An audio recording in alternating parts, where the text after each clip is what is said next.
తిరుమల శ్రీవారి pink diamond వివాదం మరోసారి తెరపైకి వచ్చింది. మైసూరు మహారాజు జయర్ చామరాజేంద్ర వడియార్ 1945లో స్వామికి సమర్పించిన హారం నిజానికి పింక్ డైమండ్ కాదని స్పష్టమైంది. ఆ హారంలో కేవలం రూబీలు, కెంపు రత్నాలు మాత్రమే ఉన్నాయి. Archaeology survey of India director Muniratnam Reddy దీన్ని ఆధారాలతో నిరూపించారు. పరిశీలనలో మైసూరు ప్యాలెస్ రికార్డులు మహారాణి ప్రమోదాదేవిని కలిసిన తర్వాత ఆమె ఇచ్చిన సమాచారం ప్రకారం ఆ హారాన్ని ఢిల్లీలో 8,500కి తయారు చేసినట్లు రికార్డులు చెప్తున్నాయి.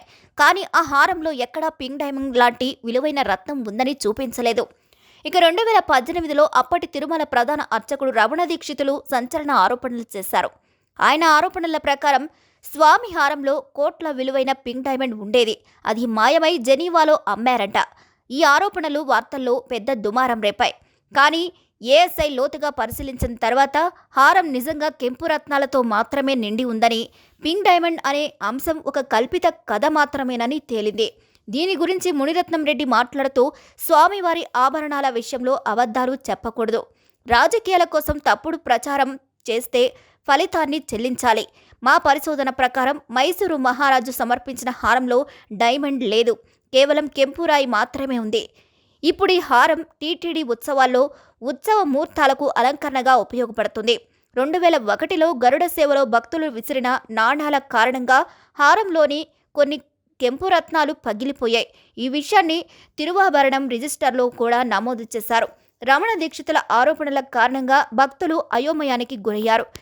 అయితే జగన్నాథరావు కమిటీ నివేదిక ప్రకారం పగిలిన కెంపు ముక్కలు పేష్కార్ ఆధీనంలో ఉన్నాయంది.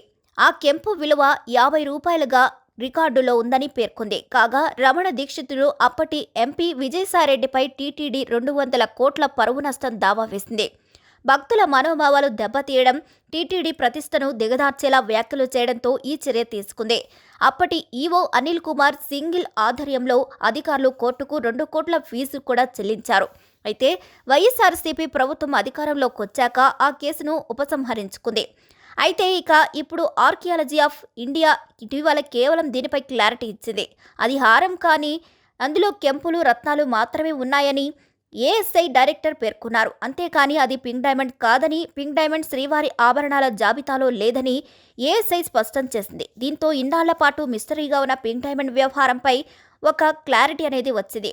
అయితే చాలామంది సమర్పించిన ఆభరణాలలో రత్నాలు, కెంపులు, ఇతర అరుదైన లోహాలు మాత్రమే ఉన్నాయని, అంతే తప్ప అందులో పింక్ డైమండ్ అనేది లేదని ఏఎస్ఐ సర్వేలో స్పష్టమైంది. మరి ఈ వీడియోపై మీరేమంటారో కూడా కామెంట్ ద్వారా తెలియచేయండి. మరిన్ని అప్డేట్స్ కోసం మా ఛానల్ని లైక్ చేయండి, షేర్ చేయండి, సబ్స్క్రైబ్ చేయండి.